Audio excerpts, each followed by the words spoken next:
Yes, guys. Welcome back to Chasing Green Arrows. It is Monday night. This is the Monday night football that matters for now until 8 p.m. UK time when we have the relegation scrap El Sakiko, West Ham versus Wolves. You can stick with us on CGA. Celebrating big wins from the weekend just gone. Me with Chelsea beating Spurs, but also Dean, Fulham. Nice little win. Or draw. A draw, mate. Yeah, probably felt like a win to Fulham. Yeah, thanks for joining us, everyone. Sorry, I'm not being rude here on my phone. I am just tweeting about the show. So I'm just sticking a tweet out to try and get some more people watching in time. But yeah, it's Fulham. I felt like we got away with it a little bit. I mean, people are like, Arsenal couldn't find that winner. It's like they did. They did actually find a winner. They just Martinelli just got it wrong for some reason. Like, he'll be kicking himself because he messed up. Like he should. Would he have got it in the dressing room for that? Because that was school. He's looking down the line. I think it's one of those, like, they're all so good that I think at that level you just like, I mean, he did well with the cross. It was a great cross, and that's the thing. Like they did actually come up with an answer in that game. I was just talking on my podcast, Ranks FC. And one of the questions was like, where's the creativity gone from open play and what's happening? And it's like, hang on. There's a massive fundamental problem in this Arsenal team build at the moment because of the absences that they've got in that team and who's missing. So you consider the lineup and you're like, okay, well, they've got Odegaard and Saka in there. Like, they should be creating the chances. But at right back behind them, they've got Thomas Partey. Thomas Partey is not going to give you that same influence down the right side. And so you look at the injuries that Arsenal have got. Ben White, Gabriel, Zinchenko, Calafiori, Tomiyasu. And some of those, three of those players would give you an outlet potentially down the right that help you with that build-up play. Even if you're not just talking about the right side of the defence, they are players that dictate the play that comes out of the defence in terms of how you're building and can join up play. Now, obviously, they are becoming known as set-piece FC, as Mark says, but they are kind of reverting to those tactics at a time when they are suffering a defensive injury crisis. So look at Man City and the way that they're having to play at the moment. What's happened to Man City's fullbacks? Like, we've lost that part of Man City's play that used to be so dynamic and inventive. And since Man City haven't had that, they haven't been as good. And right now, I feel like Arsenal are suffering a similar-ish problem, given that they haven't got the same players to join up the pieces further up the pitch. So I actually think that Arsenal did okay, to be honest. They tried their best to come up with a solution. Fulham defended very resolutely, very well. Sander Berge was brilliant. But ultimately, because Liverpool didn't play and Arsenal had this opportunity, everyone's like, oh, they're never going to win it. And that might be true, to be honest. That could prove to be true. But they did come close. They did. And they have been creative enough. Like, yeah, I get it. Like, we're relying on set pieces, but Saka's been the most creative player in the league this season. When you look at the assists and the expected assists, he's way more creative than Salah, than Cole Palmer, two players that have been really good. FPL Gooners in the chat, don't talk bad about my Gooners. I'm not. I'm sticking up for him. Yeah, I know you are. I think it was someone in the chat he was replying to. He was Corner FC with a comment, set piece FC. Right. Yeah, look, they've nailed the corners, obviously, and fair play to them. At least they've got that part of their game in there.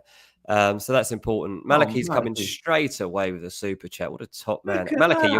You're basically sponsoring the show, mate. We'll just start doing Chasing Green Arrows in association with Malachi at this point. Really appreciate it, mate. Was that two questions or was it the same question? No, two different super chats from Malachi, I think. I'm not sure. Yeah, two. So he's just said, make sure to like and subscribe the channel. Big man has had a good week. He's got a nice big green arrow. We'll talk about that in a bit. United fans must be going mental at how good Sancho looks at Chelsea. I mean, he probably would fit pretty well into this Amorim team. He would. Oh, he would. Do you know what? He was praised post-match from Maresca. Both Sancho and Pedro Neto, I thought was interesting. Post-match comments from Maresca in a game where there was other stars, right? Palmer, Enzo. It was amazing work, guys, for your tracking. And I thought, that's telling. Like, Maresca wants those wide men working hard. And it was a bit of a dig at Madueke the match before that. Madueke scored and he was like, his training's been rubbish. That's why he's not in the team. And I feel like Sancho and Pedro Neto probably on the training ground are giving it 100% and they're tracking their runners. And I just think he's sort of branded Madueke a little bit lazy. And Sancho's now first choice alongside Pedro Neto, and Madueke is a bit further down the pecking order. Yeah, seems like it. Yeah. Wasn't it? Yeah, so I'm just pretty distracted. FPL Guna says, Gianni, we need to take Dean to the bar in Miami to watch an Arsenal match. He's great. If Arsenal you want to, Supporters Club in Miami. mate, I'm happy. If it's an all expenses one, if I got to pay for it, I'm not interested in the slightest. Yeah. But otherwise, I'm fully up for it. I was able to go there in my Chelsea shirt. It was amazing. Oh, in London, the place you went in your Chelsea shirt? Yeah. Did you? How did you feel doing that? I had FPL Guna had tipped me off that it would be all right, and I knew he was in there. Did you feel like a dick, or were you like? No, I mean, I felt like I did, but it was a good TikTok video. So what can I say? No, I know. I just thought, I wonder how that actually feels to be the guy that's doing when that. Arsenal scored, it was like in my face. I don't think I could have done it. And then Chelsea scored, and it was like I had to keep a low profile because whilst it's acceptable in America and it wouldn't have been accepted in London, you still can't push it, right? You know. I mean, the problem is there will always be some English people in there that feel differently, you know. Yeah.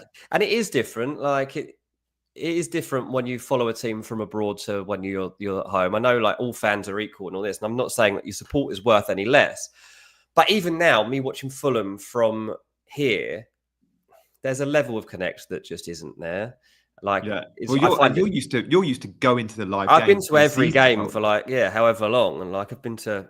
What have you done with your season ticket? Just giving it up, or just giving it up? Yeah, I was going to keep it, but then they made them digital for this season for the first time. So you can't. So and I was like, I can't be bothered with the hassle of that. Because I was going to keep it. I was like, oh, people can just take it, whatever. Yeah. I'll pass it around, but it's not really possible. I know that even this week, like loads of, like Jack, who I do the podcast with, he missed the Raul Jimenez goal because he was transferring his brother's season ticket onto his girlfriend's membership, and it didn't work at the turnstiles. It took him 15 minutes to get in because he had to go to the ticket office. And he said there was like a couple of hundred people all having similar problems, and all just stood outside as Jimenez scored in 10 minutes. That's why digital season tickets are bad. And as soon as I saw that, I was like, I can't be bothered. Can't be bothered. But I'm going to get a San Diego FC season ticket next season. I bet. Are they cheap, expensive? What's it like? Well, they were sounding super expensive, and people have been talked into paying, like, no lie, 10 grand a season ticket, stuff like that, 5 grand a season ticket. And I saw that there was this thing like supporters season tickets to be released in like supporters section in December. So I was like, I'll hold out for that, see what they are, because I'm not paying 5 grand to watch this MLS team that haven't got any players yet. And released the other day, it's the equivalent to being £297 for the season ticket for 21 games. And you don't even pay it all up front. You pay $18 when you sign up, and then it's $50 a month for 6 months. Oh, wow. I was like, I've definitely wasted worse money than that before. Yeah, I'm in. Yeah. If you go to 10 games. Exactly. Oh, I love that. Well, hopefully you get a big name. Loads in the chat wanting to know about Ryan Aït-Nouri. If you haven't already seen, the Wolves team news suggests that Aït-Nouri could be playing in the front three. Like, there is 2 wing backs already in the team. Like, Semedo's in the team, Doherty's in the team. You look at it and go, where's Aït-Nouri playing then? Bueno's in the team at left back or left centre back. So Aït-Nouri could be front three. That's only good if Wolves score goals. I'm not so sure they will. I fancy West Ham to either win or get a tight draw tonight. I think it's going to be tight. I don't think it's going to be open-ended. I'd back 1-0 or 1-0 West Ham. What do you reckon? Would you? Yeah, it's difficult. Predictions in the chat. So I'm just looking at the West Ham team here. Yeah, the thing is as well with West Ham tonight, there's the Antonio factor. So that ground is going to totally come together for Michail Antonio today. And there'll be a togetherness about it, which they haven't had. There'll be a want to do it for the player. I don't know this team necessarily want to do it for Lopetegui. Half this team don't like Lopetegui. You'll see, like, Todibo's not in the team tonight. Todibo and Lopetegui do not get along. So there's things like that they've still got to contend with. Even if Lopetegui survives tonight, I don't think that this is going to be the manager for the long term. And I think that probably West Ham do just about get over the line tonight. But yeah, El Sacico, whoever loses gets Graham Potter as manager, basically, mate. That's where we're at. Whoever loses gets Graham Potter. That's how I'm looking at tonight. Do you reckon? Mate, Yeah. just update on Antonio. If you haven't already heard, like, he was in a car crash. Do we know, like, is it just broken leg? Is it more threatening than that? Do we know much?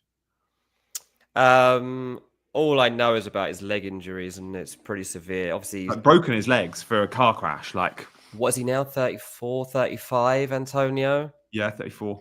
I mean, yeah, that's going to be difficult to come back from at this level, because he hasn't really, we were already seeing a version of Antonio that was probably entering his final days as a West Ham player anyway. So I think that's difficult. Lloyd says, how do you know they don't get along?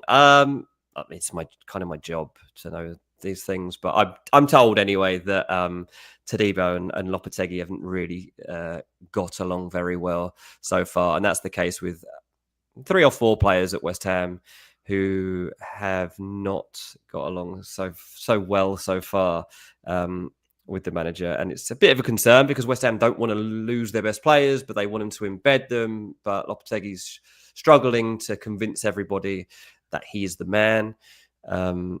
So yeah, that's just what I've heard. And I do pass on what I hear to you guys here on Chasing Green Arrows. So wouldn't necessarily go much further than that. But yeah, Todibo, I don't think likes Lopetegui, and that he's not in the team tonight. I don't think he's injured. So yeah. Bowen playing up front as well for those that own him, and Fabianski's been quite popular. I've got Fabianski playing tonight. I've obviously got Cunha as well. So many do have 1 or 2 players. So good luck this evening, guys. The game kicks off in 45 minutes. You can stay tuned to Chasing Green Arrows until we get there. We'll talk a little bit about headlines from the weekend just gone. In terms of players, like this show is about transfers. This is about players on our watch list. In fact, Dean, I've just read the title and it's Transfer Talk. So we might actually ask you a bit about some transfers later in the show. But let's do players on watch list. Watch list for me: budget mids, premium defenders. Let's just do. I mean, we'll show a fixture ticker in a minute. But premium defenders, I look at it and go, like, if Gabriel's still flagged, I've got Rico Lewis suspended. My defense is rubbish already. Greaves isn't even starting. I'm probably buying a good defender. So do we invest in the Arsenal defense or the Liverpool defense? Like, for me, it's double Arsenal defense. I could who from the Arsenal defense, because they're Timber like or Saliba, but I just want Trent, really. Like, is Trent worth the extra? Because I think Liverpool are the best defense in the league this season. I don't think Trent's proven to be good value for money, though. Do you? Last couple of games, he's been proper attacking. He came on and got the 2 assists against Man City, hit the post. I feel like we're seeing a slightly different Trent, but it's a tiny sample size. Yeah, no, that's exactly, yeah. So it's a small sample size. We've still got this conundrum about what he's doing with his future. What is he doing with his future? Do you think what's the contract deal like? Of the 3 contract situations, his is the least likely to be resolved soon. So that's, Van Dijk should be fine. I don't see any problems with that. Salah is now getting to the point where he's going to stay. And then Trent, I don't know, I'd say 50-50 as to what he ends up doing. And do you reckon there will be, if it's a 50-50 and it's not great news for Liverpool, is he someone that you think we would see him signing with Real Madrid in Jan for the summer? Like, is he that hype? I can't see it. And I don't think it would be a great show of... It doesn't look good, does it? It doesn't. It's not a good look. Look, it's probably a good pick for this weekend. They got Fulham at home. Is it? Do you reckon? Is Salah a good captaincy option then? Probably. I mean, we are defending pretty well, to be fair. And I thought we were going to lose to Arsenal, and we did show a really good resilience. So I've got to stop being so harsh on the team that I support, but I do that as a defense mechanism more than anyone else. But if you look at our goals conceded and the difficulty that good teams have in beating us, we are a pretty good team. Like, I can't away from home though, against the big teams. What you like in terms of going to Anfield or We're not I too feel like you've bad, caused, mate. We've gone there yeah. and we we obviously had some heavy defeats. We've been in the Premier League a long time now, on and off. So we've gone in and we've had our hide-ins from people. But in more recent times, we've gone to places and we've certainly scored, and we've looked to cause upsets too. So yeah, I think that we're good. I'd still would say, if you're looking for assets, then it's Anthony Robinson. There's Alex Iwobi. And then there's probably Smith Rowe beyond that. And Raul Jimenez you can go for. I'm still not 100% convinced on it. But What about Anderson? When's he back? Peter in the chat, Peter says, is Anderson back? Because with Bassi suspended, like you kind of need him back. That's a good question. I don't know the answer to that one. Sorry, He wasn't Peter. on the bench at the weekend, was he? So I don't know what is. I thought he was going to be back sooner rather than later, but yeah, not on the bench at the weekend, which. Yeah, I can't even make an educated guess on that one. Sorry, I should. We'll update you on Friday on that. Yeah, that is important for Salah captainers, isn't it? Like that strength of the back line. If there's no Anderson and no Bassi, then you go, well, Salah captain makes sense. And obviously, I asked you, is Salah a good captaincy option? He's clearly a great captaincy option any week because he's the best. He'll be my captain, mate. He'll be my captain in a week where, well, Saka's got Everton at home and Palmer's got Brentford at home, so it's a tough one to call captaincy. I guess we'll chat more about it later, but yeah. The thing with Salah is in recent games, he hasn't let anyone down. And you would have to back him to return against Fulham. Like that is the trend that seems at the least they'll probably get a pen. Mm-hmm. Right. So I would say that it's the strongest captaincy option from where I'm looking. But you're right, it's a pretty tough one because we're in a week. Is it pretty rare that they have all this? I'm trying to think of the level of fixture that all these three teams have got, and how Brentford, the worst away team. Brentford are the worst away team, but they have a very good record at Chelsea. They go to you and win. Sometimes that counts. I don't know why, but sometimes that counts for something. Arsenal, you would expect to walk all over Everton, wouldn't you? Yeah, I would, but I don't feel confident captaining a Saka like I do a Palmer. He's been amazing, but you don't get the same goal threat with Saka as you do from a Salah and Palmer. Like he'll give a penalty to Odegaard, or you get the point. He's amazing in terms of his assist threat, but his goal threat's not quite there with a Palmer and a Salah. He doesn't create that many shots. He doesn't take that many shots. I mean, Isak's a great captain, as Sino 1000 has put in the chat. Isak at home to Leicester, is he? Or Ipswich, one of them? Who have Newcastle got? They home to Leicester. I think it's a much better conversation probably on Friday when we've seen who's got the minutes in the week. Like Salah plays Tuesday night in the Champions League. Does he start? Probably. Saka, does he start on Wednesday night against Monaco? Yeah. But Chelsea and Palmer get a complete rest. They're a B team on Thursday night. So we'll pick this conversation up and we'll do early captaincy thought now. We'll just do a poll and then we'll pick it up on Friday between Palmer, Saka and Salah. We'll put Isak in there for a fourth. Players we like, Dean. I mentioned defences. Let's just look at Arsenal and Liverpool for clean sheets over the next 5. How do you fancy those 5 fixtures for Arsenal and those 5 fixtures for Liverpool halfway down? Like how many cleans do we see? 2, 3 for each team? I'd fancy Arsenal more, I think, just based on the fixtures. Yeah. I'd say I'd have more faith in them. I mean, Brentford away, that's difficult because Brentford are so good at home and scoring so many goals. So I can't see that one being a clean sheet. But I think that there's every possibility to believe they can in the other 4. Liverpool, I'd still fancy Fulham to go and score against Liverpool. I don't think Fulham will beat Liverpool, but I certainly have the possibilities to score because even you see at the Arsenal game at the weekend, we only had 2 shots and we scored. We do get our chances and we are very good at breaking away when we need to. Tottenham away, I don't think Liverpool necessarily keep a clean sheet at Tottenham. And that'll be a massive fixture for Postecoglou. I think personally could be his last game if things go badly for him in the next couple of weeks. Then Leicester, West Ham, Man United, probably a bit more confidence around those 3. So personally, I would veer towards Arsenal, but then obviously they don't have many defensive options at the moment. So there's only really 2 that you could trust, and that's Timber and Saliba. I'd probably go Saliba, to be honest, just because he's going to be playing. Like he's definitely there, and with these set piece routines and everything, and he's getting in amongst it. I'd probably go there. I don't know what the outlook is for Gabriel right now. What was the latest? Do you know what the latest is on his time frame? I haven't seen it, but obviously that's been quite costly for a few of us recently. Like a bit annoying that we've stuck with him when he clearly wasn't going to be playing.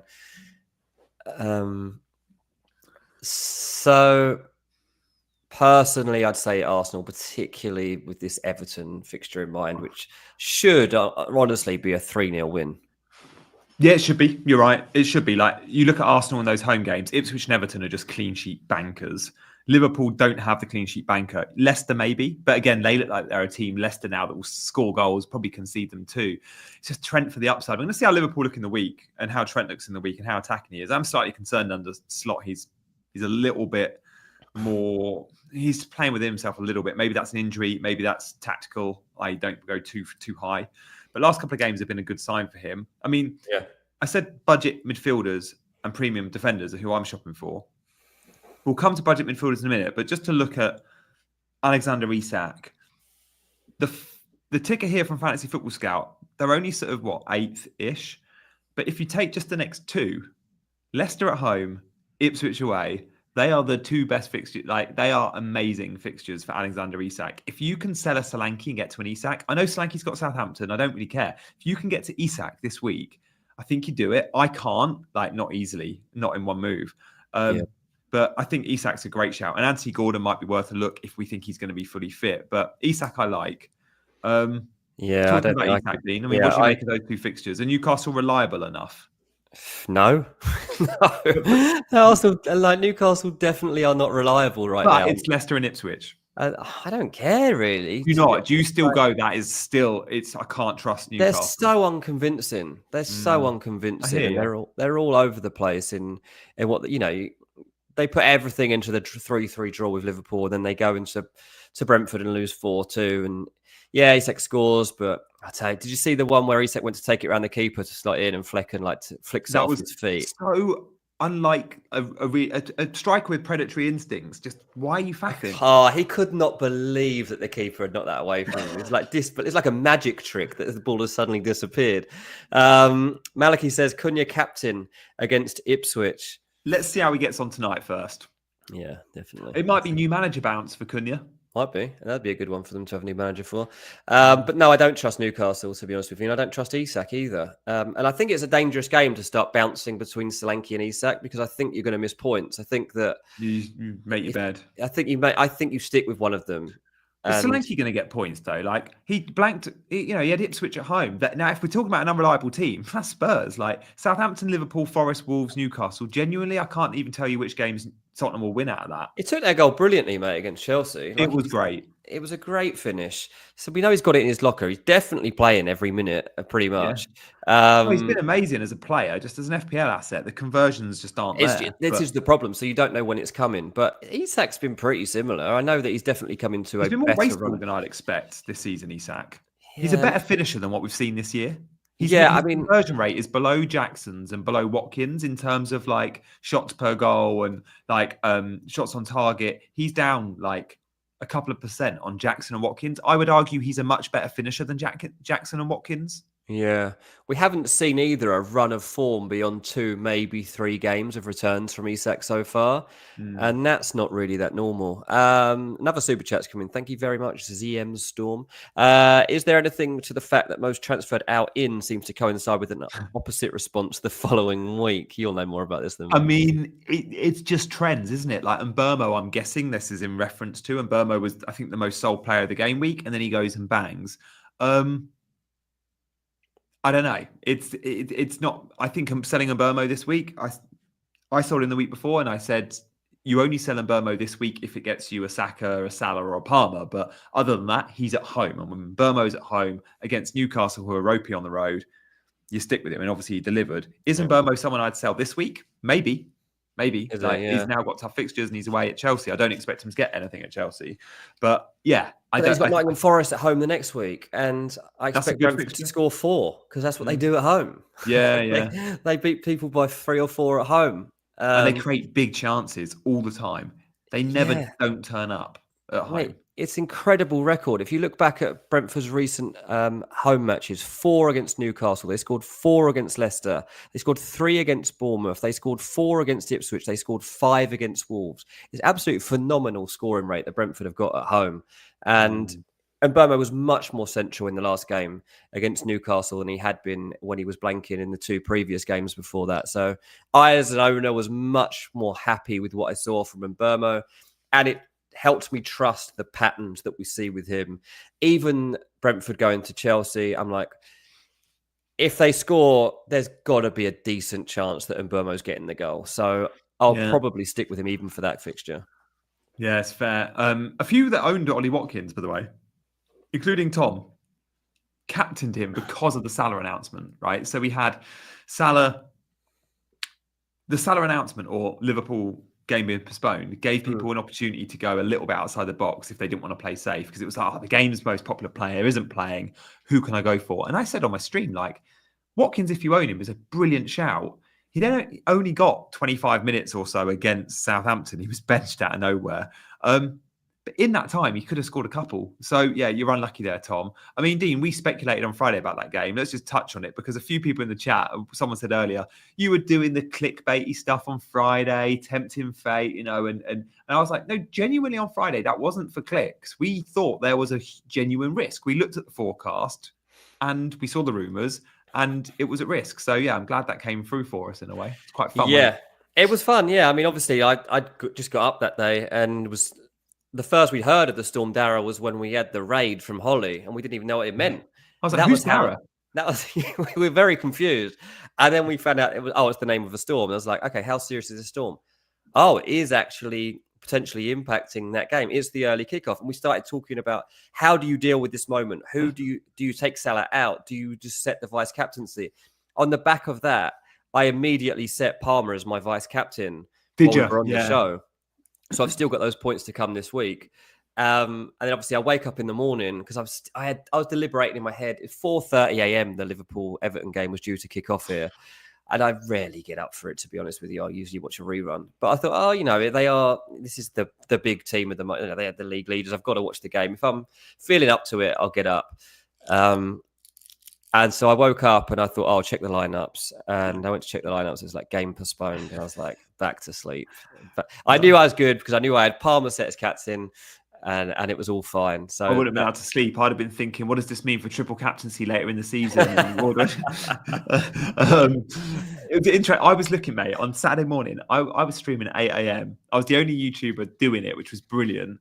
Everyone else went live at 9, and the announcement was like 20 past 8. But nice. At the time we thought it could happen still at 8 o'clock, I had found all of Salah's form when he had played in 40 mile an hour and above winds to look at his conversion rate in windy conditions, just in case. It was ridiculous. I was up since 5 a.m. preparing the show because I was ironically, the storm woke me up. Oh, did it? So, yeah. Lewis, Timber, yeah, he's absolutely first choice for the Gunners. No question about that. That's the play. Let's move on to some budget midfielders. Dean, I want to show you a comparison on Enzo Fernandez and Amad Diallo, because I think these are 2 players on my watch list, and they should be 2 players on everyone's watch list if they're shopping for a budget mid. Of course, Semenyo, Rodgers, Smith Rowe. There's been reliable, good assets this season. Iwobi's probably the best of the bunch, and no one owns him. He's got 5 goals, 3 assists.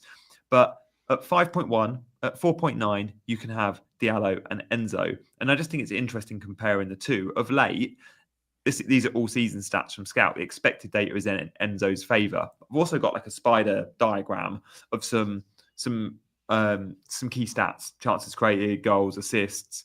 This is all season. They're both great. Enzo does edge it in most metrics, though. I mean, how do you feel about Enzo and Diallo? Let's talk about them one by one and their positions. Where do you want to start, Dean? Well, look, I mean, Enzo, obviously, we didn't see him turning into a goal-scoring 8. Like that wasn't on his radar. But Maresca is Maresca, and he can do special things sometimes. And was it 3 goals now since international break? And 3 goals in 4 games, and 2 assists in that same period. So this isn't luck, you'd have to say at that point, right? It's a trend. Position change was 4 games ago. In that time, 3 goals, 2 assists. And he's played as an attacking 8. Like, at times he looks like it's 2 10s, him and Palmer. But yeah, it's Lavia and Caicedo behind him, so he doesn't have to play DM. Yeah. And in that same period, we've obviously seen a position change for Amad Diallo too, because he's been moved out as United's first choice right wing back. Now, it's difficult, I think, to completely understand where we sit. So I'm just going to get up Diallo's points from recently. I just want to see what he's actually returned. Because Amad is up to 5.1 million now. I mean, what was he? It was 4.9 a week ago. I think so. Maybe even a week ago. Obviously, his performance against Everton has elevated him, and he had the Ipswich game before that. So he's had a few good weeks now of returns, and he seems to be a consistent performer. Got a 5-pointer in the 3-2 defeat against Nottingham Forest. Obviously, a big problem. They got Man City away next, but there's Bournemouth, Wolves, Newcastle. So some good stretches there. Welcome, FPL, James. Thank you for becoming a member of Chasing Green Arrows. We'll talk more about that in a bit, but thank you, mate. The thing with Ahmed is he'll have another position change coming pretty soon in January, I think. Do you reckon? So United will sign a left-sided wing-back, right? The system is currently flawed at Man United because they don't have someone to play the position that they need out on the left. Like Dalot's there, but he's not doing the job that Amorim would typically want. Malacia isn't fit enough to do it regularly. Not surprising at all. He hasn't played for a year. Luke Shaw, who knows if he's ever going to be fit again. Nobody can go out there and play the role that Amorim wants. So they need to sign a left-footed player to go out there. When that happens, Dalot will probably go out to the right. And then that's when Ahmed comes in centrally to play one of the two men off of Højlund. And so either way, Ahmed is going to fit into the structure of Amorim's team. So you reckon he'll be first choice, even in the front three? He'll be first choice in one of the two positions. He'll either have him at right wing back, or if he's not there, if he decides to play Dalot there is becoming an increasing chance that Diallo goes in behind the striker. They've still not figured that part of all this out. They want Højlund to be the 9. Bruno Fernandes is going to have to play one of those attacking roles. You're going to have Ugarte and Mainu as the two midfielders further back. So then you've got that one role. It's not Garnacho. We've seen that. It's not Garnacho. It's not going to work. Like Garnacho is not made for this system, and I don't really know how you accommodate Garnacho going forward. It could be Mason Mount. He really likes Mason Mount. Yeah. But Mason Mount in training and Mason Mount in football matches seems to be two different things at the moment, because I hear really good things about Mason Mount. And he's an amazing trainer. He's always been a great trainer. I can't see it. Like when he gets out there, it's like, where are you though, Mace? Like, come on, I want to see this. You got Xerxes, you got other options that Man United have got to figure out into those roles. But I know for a fact he really likes Ahmed in those positions. And when he can, Amad Diallo will be an attacker alongside Bruno Fernandes backing up Højlund. Very nice. Let's just go back to that fixture ticker, because I want to show Enzo's fixtures as why I think he's better than Amad. It's purely a fixtures play. When I look at Chelsea, they're the best attack in the league. I think if we go off at XG, big chances, goals, I'm guessing Chelsea are top 2 for all those metrics. Look at their fixtures. Like, do we see them scoring more than 3 goals or more? That's how I always look when I'm picking players. I'm like, are they high upside? And high upside to me is a team that scores 3+ goals a game. Can they score 3+ versus Brentford? Absolutely. Can they go to Everton and score 3+? Possible. Fulham at home? Possible. Ipswich away? Definitely. And Palace away? Again, possible. Like, Chelsea are a team that can go and score 3 goals plus against any of these teams. Yeah. You can't say that for many. Even Arsenal have got easy fixtures. I would argue Chelsea will score more in the next 5 than Arsenal.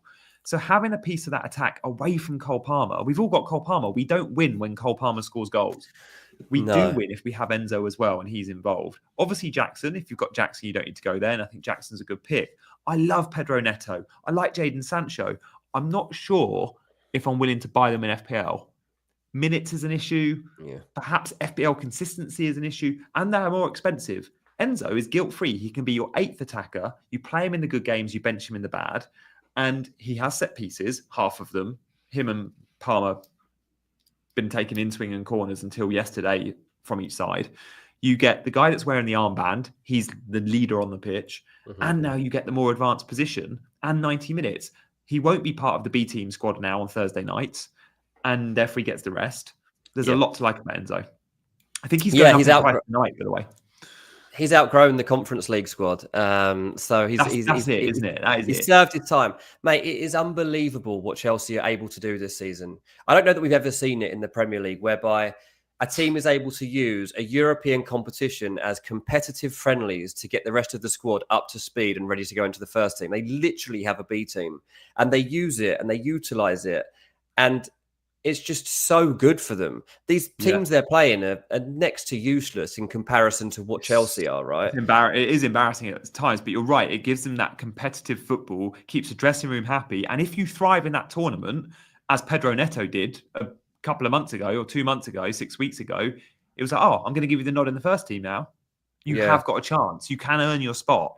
Like that Chelsea 11 isn't nailed, isn't set. No, exactly. And I mean, Enzo Fernandez went through a period where he was getting 20-minute appearances. He's been a 90-minute player and captain for the last 4 matches. And so that's the turnaround here. It's a fundamental change in what Chelsea have been doing this season. And fair play, to Maresca for identifying the opportunity to do this and grow this team out. But Chelsea aren't being talked about as title contenders. In an attacking sense, Chelsea are title contenders. Chelsea are going to score as many goals. They're going to see off as many defenses as anybody else in this league. That you can compare them attacking-wise to Arsenal. You can compare them to Liverpool and Man City. But they are just flawed because they cannot defend. And that defense is just going to let them down. You can't have Badiashile and Robert Sanchez and these moments that cost you. Like Cucurella, of course, it's not really his fault that he's, those 2 slips are just like catastrophic moments for him personally, and it's embarrassing for him personally, and that's why he's thrown his boots in the bin. If Chelsea lose that football match, it's so bad. He's deflected any blame. He's just thrown his boots in the bin and been like, "That ain't me, mate. That's those boots." It's funny. It is funny, but even at that game at 2-0, I was watching it thinking, okay, so Tottenham are 2-0 up. Like, it's an unbelievable position for him and a great chance here. But they're 2-0 up because of 2 errors. There is no way Chelsea are not working their way back into this game because they are the better team. Yeah. And they'll score a goal. As soon as that goal comes, Tottenham's minds start to go. They're such a fragile team. They can't deal with any adversity. Ange Postecoglou's in-game management isn't good enough at the moment, and his squad isn't deep enough to contend. I feel a bit for Ange Postecoglou because he hasn't got much to do with it. Like, he's had to bring Romero and Van de Ven in. He rushed them. He's had to because he's trying to deal with this threat of both. I'm surprised he did both, but he must have been told they were okay or they wouldn't have done it. I know. And I text my mate saying Van de Ven hamstring at 60. Literally played out. It was so obvious. But I get it. And the plan was to play him for less. But FPL Amateur makes a good point on screen. We should reference this. It came up. I don't know where it's going to come back up. Here we go. It's a fair point, FPL Amateur. When Gusto plays right back, you then have Caicedo, Lavia both playing centre mid. Gusto isn't necessarily first choice, though. That's the thing. Like, he's been playing Caicedo right back inverted the last 2 games, and it's worked really well. And then you have Lavia, and then you have Enzo above them. When Gusto plays, he takes up that attacking 8 role as inverting, and then maybe Enzo is a little bit more restricted. I don't think Gusto is... If everyone's fit, he's not in the 11. We've seen last couple of games, Caicedo right back, but actually playing infield. Although Lavia did go off with a slight issue at half time. So let's watch this space. Yeah, exactly that. Yeah. But his turnaround has been extremely impressive. There was one point where I wondered if Enzo was even going to stay at Chelsea. I wasn't sure exactly what was going on for him, but he's completely turned it around, and he's the captain that they needed, and he's the player that they need for right now. Yeah, exactly. Memberships. Likes and subscribes. How does the membership work, Dean? I mean, we've just had a new member sign up tonight. We have a member. Yeah, I don't know which one he signed up for, but come into the top level if you can and come onto the WhatsApp. A couple of the lads in the WhatsApp have got top 50k ranks at the moment. Oh, have they? Yeah. If you're in the chat right now, please make yourself known, lads. That'd be embarrassing for me if I was in there. 30k. I think we've got a 30k and a 50k or something like that, mate. Get them on. Get them on. Paul in particular, I know, is having an absolute belter. And it's great. Like I say, I woke up when the game was called off and I went back to sleep, and Picked up my phone at like 6 a.m. and there was like 240 messages in the WhatsApp. Like they were all like just like so revved up for the day. So it is definitely. I do genuinely recommend it. It's good fun. Ryan, another member of the WhatsApp, says definitely not me. Ryan, you're still a valued member of our WhatsApp team. You know that. But yeah, we've had Matthew was the latest one to come in there. He joined up the other day already. Very much accepted in our little WhatsApp community. You, of course, just put the link up there now if you want to see how you can join up the CGA members scheme. Yeah, I promise you will have a good time. And if you love chatting football and FPL, then any time of day or night, mate, there is somebody to chat to because we have people in every time zone. Yeah. So we have people who've been out for drinks and come home late and just chatting nonsense or whatever. But it doesn't even have to be about football half the time. I was chatting to someone about like life as a dad the other day. So we'll talk about whatever you want. Oh, I like that. Yeah, nice. Dean, I've just checked our subscribers on Chasing Green Arrows. We've hit 9K. Yeah, I saw that a minute ago. Yeah. That looks good, doesn't it? It looks good. I mean, we should be 90K. We'd love some more. If you're watching, you want to hit the button. Yeah, I you mean, can. how do we multiply that by 10? Yeah. We've got 67 likes today. Have we? Yeah, look, we do appreciate all of you lot because you're all probably subscribers. If you're not a subscriber, but you come here often, please do press the button because it does help. Once we get to that 10K, it will help us grow even more. And like we should have been there a while ago. So please help us get there. And Selmo says, how do we get into the WhatsApp group? If you see the link, mate, that Offcore posted a bit further up from you in the chat, it's about membership, and there's a membership that you sign up to support the channel. You get extra video content too, and you will be able to, if you look out in your messages, you'll get an invite. We take your number and we stick you into our WhatsApp group. Take your number and we prank you all the time. Should we have a look at how we got on so far this week then? Should we have some scores? Let us know your score in the chat, guys. Give us a number. We'll flash up the best scores. I'm on 55 with 2 players to go. Dean's on 46 with... I've got 46 with Palmer's captain points to come and Fabianski to play and Johnson to come into the team. So that's huge. You're considerably beating me with captaincy. You've got another 18 to get on. I've got 18 plus Brennan Johnson's 4 points. I've got 22. I've got Fabianski still to play. Hopefully he keeps it clean. We won't do. 20.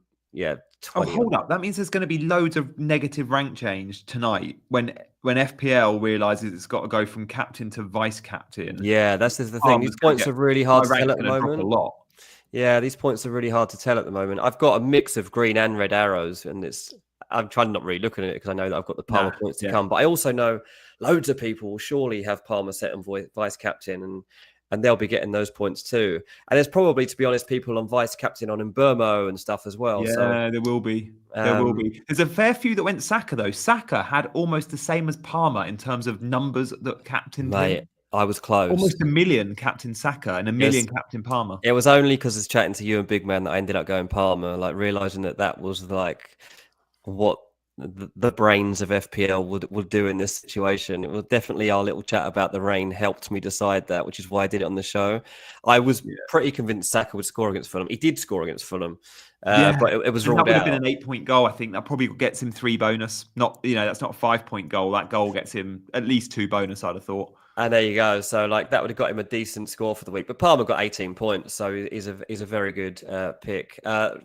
Some scores coming up on the screen now. Well done to all of you that have good numbers for the week. I think Michael's got 71 on that. Off-core, 74 with 8 Nori to go. Come on, Off-core. 78 with 2 left. That's brilliant. Gary's got 70 with 3 still to play. That's unbelievable. What are the 3 players left that you've got to play in this game tonight? That's a wild one. Yeah, there's loads of Nori owners, isn't there? There's loads that have Cunha, 8 Nori, and then maybe Bowen or Fabianski. I mean, is Fabianski going to get you anything? You had Flecken get you an assist. I know. But then a yellow card and conceded. Yeah. I mean, who knows what we're getting from Fabianski tonight? I just figured it's Wolves. There's got to be a chance for a clean sheet. I'll probably Fabianski in. Come on. You might get some cheeky saves. You never know. I tell you what, new manager comes in. Fabianski could go Areola, right? Probably does. Yeah, I mean, again, we might not get him for long, Fabianski. Areola doesn't like Lopetegui, and Lopetegui doesn't like Areola. So that's another one on West Ham. He's one of the other players that does not get along with this manager. So he won't be playing while Lopetegui's manager. I know there are a few of those that I'm pointing out, but it's all real. There's really not much team harmony in that West Ham dressing room, and I think there's a fair few that can't believe he's still in charge. But he is. I'm not So sure we'll I'm see going to how he watch gets that on. tonight. I don't think I'm going to do it. I think it's gonna be I think it'll be Kieran's like said it's going to be 0-0, ball draw, and I'm going to have a night off. But it's a bit like watching I'm a Celebrity. You're just watching to see who gets evicted. Like I want to see. You just need to watch the last 10 minutes, basically, to see the torture of Gary O'Neill or Lopetegui. So true. It's Champions League as well. Like, I'm going to be watching football Tuesday night, Wednesday night. I've watched it all weekend. I don't need to see this. And Cam's going to have MasterChef on. And you know what? I reckon that'll probably... Usually she's got MasterChef on the TV and I'm in bed on my laptop watching the football. And I have one ear on the football and I've sort of every now and then glimpse at MasterChef. But I'm quite enjoying MasterChef. I might just close the laptop and do full-time MasterChef tonight. Fair enough. You only need to know the scores and scorers. You don't need to know the ins and outs of West Ham v Wolves. I don't think you're going to miss a tactical masterclass or anything. Yeah, exactly that. I don't think anyone's tuning into my content to get a deep dive into the intricacies of West Ham versus Wolves. You're getting sacked in the morning, says Maliki. Yeah, the whole ground will be singing that tonight. Exactly. What are your plans? This team doesn't look like it needs many transfers at all. I mean, are you? I don't think I'm going to make a transfer, really. I would just get to Isak, but you can't. I mean, I can't. I honestly think I'll probably bring Johnson in for maybe Delap. I've been really disappointed that Delap hasn't returned. Delap's got Wolves away, so I'll see what happens on the back of Wolves tonight, because obviously he could go to Wolves and score. But I wouldn't mind Johnson coming in for Southampton away, because surely Spurs can score there. Kirk is potentially to play in place of Gabriel. But yeah, I don't think there'll be any need for a transfer, and it'll leave me a couple in the bank for the week after. Yeah, I like that. Talking of 2 free transfers, I've got 2 of them. I've got a pair of free transfers. And I think, you've got Johnson off the bench as well. I've just seen. Yeah, you're going to have a great score, mate. You might be beating Big Man by the end of the game. He's flying. Let's have a look at my team. I got 2 free transfers. I'm on 55 with 2 to go. I'm fairly happy with that. It's a green arrow for once. Although with all those vice captains on Palmer, I expect that green arrow might even go. My plan. Your goal, you got Solanke on the bench as well for 7. That's good. Yes, good point. I do get Solanke off the bench. I think my plans. I've got 4 scenarios. I dropped a team selection video this morning. Many would have watched it. There we go. Another member. There he is. He is. Good man. Thank you, mate. Team. Welcome. You'll get an extra video from me and Dean this week, by the way. Yeah, let know what you want. Yeah. Dean, you might have to do something more transfer talky for our members. Yeah, I might do, actually. Yeah. I've got a good transfer guide, actually, I could rattle off. Yeah, I might do that. Yeah, there you go.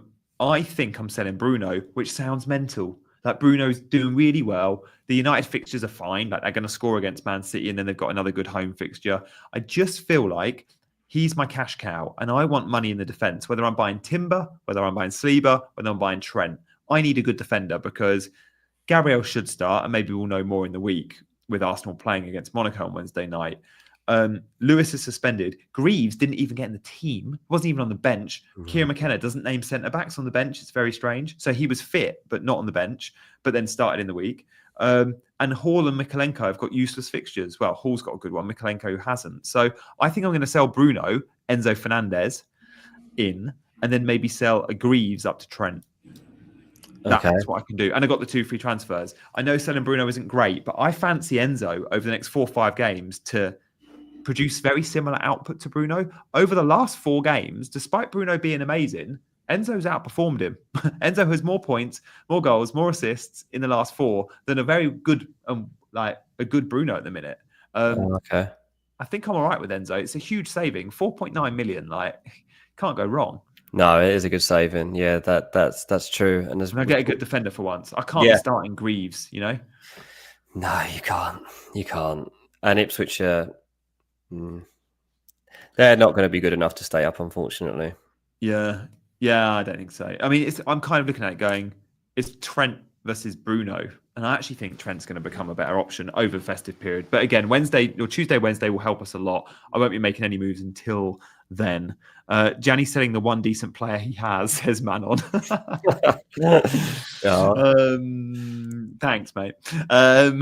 Kirkes or Munoz long term? Munoz, 2 goals in 2, Dean. What do you make of that? Yeah, I know. Very few Yeah, teams play without and out wing backs. Palace are one of them. yeah. I don't know if I trust it. I don't know if I believe that it can continue, because I don't know what Crystal Palace are still. But if anyone that's had him, and there will be a fair few, will really have reaped the rewards from that. So yeah, it's interesting. So I was just reading Fast Air says, I bet Dean loves Americans commenting on his British accent. Do I love it? Sometimes, sometimes I don't. I love the setup. Sometimes people just act like they don't understand what I'm saying. They call you Australian? A few people think I'm Australian. Sometimes if I order water, nobody knows what I'm saying. If like, oh, can I just get a tap water or an iced water with that? And they're like, sorry, ice water. Can I get an ice water over here? I was like, I'll get. If you say I'll get an ice water, I'll grab. You got to say you grab everything in America. And I'll get. I'll grab the water. You started saying like vacation and sidewalk and yeah. Oh, I do say all that stuff. Yeah. Already. You just learn what's easier. When I worked on cruise ships, I started saying sidewalk and vacation within weeks. Did you? It just becomes easier to just talk to. As long as when I speak to English people, I don't do it, then it's okay. Sometimes I like say something. My mum's like, "What do you say?" Sorry, mum. And how they have ice with absolutely everything. The obsession with ice is ridiculous. Like, I don't have ice ever. I don't care how hot it is. I don't need ice in my drink. That's funny because one of my pet hates is actually people chewing ice, and my wife does it all the time. My wife does it every night. She picked it up during pregnancy, and now she does it every night. She gets the ice tray, takes it to bed, and watches MasterChef. The dream. Now Gaia, my 2-year-old, wants to eat ice because mummy does it. Oh dear. Van Dijk, I can't get through this question whilst listening to Dean and keeping your attention, Finn. So I'm just going to say Van Dijk is a good pick. There you go. Big man's the one for those long questions. I can't do it. He'll be here later in the week. Much better, Joseph. Thank you. Enzo and Trent or Semenyo and Van Dijk? Enzo and Trent. Yeah, definitely Enzo and Trent for that one. What we got? Kirkes or Muniz? Oh, I would have said Kirkes anyway for that one. Yeah. Bournemouth are probably a bit more reliable defensively than Palace, aren't they? Although Munoz for the upside, maybe. Is Kirkes leaving in January? He might. I mean, we'll deal with that when we get there. But I don't know if anyone will actually pay the money. But they can't. Who's this new centre back at Bournemouth? Was Zabanyu? No, the other. Is he linked with a move? Zabanyu as well. Mate, Chelsea might even try to sign Zabanyu. Keep an eye on that one. Oh. Yeah. Who was the new one? I watched him live at the start of the season when Bournemouth played Forest. I was super impressed with him. Really? And I hadn't ever noticed out on the TV how good he was. Yeah, he gets rave reviews actually. What was the name of Bournemouth's new centre back? The young lad who scored the goal. Oh, Huijsen. Yeah. Dean Huijsen, yeah. Is that how you pronounce it? Huijsen? I think so. I mean, don't quote me on that. Good scene. I wanted to talk about him in my video I recorded last night, but I didn't know the pronunciation of his surname, so I just ignored him. I didn't mention it. I couldn't go there. Yeah. Huijsen. Yeah, I think it's Huijsen. But he's great, yeah. Very good player. Dean, should I get Trent for Gvardiol? He may be my only Liverpool player. I'm never going to recommend Trent Alexander-Arnold. I'm never going to do it. I just don't believe in his price point. I just can't bring myself to accept it's a good idea. But he will score against Fulham now, so yeah. This is to Isak. Yeah, and then Birmingham. Getting rid of both your Brentford. They do have Forest at home next week. Just to air, I don't know if I'd want to sell them both. But Enzo for triple Chelsea attack. No, you don't need triple Chelsea attack. If you've got Jackson and Palmer, you don't need Enzo too. I know I'm saying they're good. FPL Mackham's in the house. What do you reckon, Dean? Double Liverpool defence or double Arsenal defence? I mean, if you get both, great. Both would be great for sure. I'd probably go Arsenal. I think I would go Arsenal for now. Would you? You're probably saving a little bit of money if it's Arsenal, because if it's Liverpool, it's probably Trent Van Dijk. If it's Arsenal, you can go like Timber and Gabriel. It saves you probably $1 million or $2 million. Yeah, I mean, it's interesting soon. Like, Alisson's coming back to fitness now as well. He's going to be available. He trained today. Yeah, so I think Alisson will be included in the squad at least for the Champions League, I think. I think we'll see him back in the team very soon, and then it'll be Alisson and Raya back. And our thoughts. If anyone has joined the membership tonight and they're in the WhatsApp group, DM Chasing Green Arrows on Twitter or Yeah, Instagram we just had him. with your mobile. We just added. We've got someone in. Someone has just walked into the WhatsApp group. I think it's James. So yeah, welcome, James. You are now do an initiation or anything. You are now in the group. You have to film yourself standing on a table singing a song. You don't. I would sell Gvardiol for Trent if you can do that, Eddie, in one move without hits. I like that move. Enzo for Johnson, Raul or Cunha. Let's talk about Cunha after tonight. It's too difficult to say, but Enzo for Johnson's a good move. Havertz is still a good pick, Haley, although I much prefer Isak. Sorry, Hey, not Haley. Raya and Colwell, good options. Colwell's great, but I just don't know if he's I don't trust Chelsea to keep cleans. No, he's let down by the people around him, unfortunately. Yeah. Iwobi, Fulham Player of the Year elect, I guess, is how I'd explain it. And he doesn't get rotated, does he? This is a 90-minute Well, he can play two roles. That's the thing with Iwobi. He can play two different positions for Fulham, and I think that's what really helps him with that. Yeah. Odegaard's not bad. He ain't going to cover you Saka points. He's not going to get you enough points, I think. He's very important to the way the team works, but I don't think in FPL terms he's going to prove to be worthwhile. I love Odegaard, like he's one of my favourite players, but it's difficult to see his points. We'll do a section sometime on the FPL picks who are brilliant footballers that aren't the best FPL picks. Like Solanke and Odegaard come to mind straight away this season, but we'll do something. Maybe we'll touch on that on Friday. Mazraoui, I don't know if I'd sell him. I don't know. I've been let down by Mazraoui. I've got Mazraoui, and I thought he was going to be a really good pick on my wild card, and I've barely got anything out of him so far. I can't believe it. I'm really surprised. The game's kicked off, so we better go because time for MasterChef. Enjoy the game, guys. Good luck tonight. Thanks everyone for watching. Yeah, that was a good show. I enjoyed that. Yeah, loads of fun. We'll be back on Wednesday with Big Man. We'll be back on Friday. Me and Dean. Hit all those buttons on the way out, will you? We'd love a couple of subscribes. We'll see you later. Bye-bye.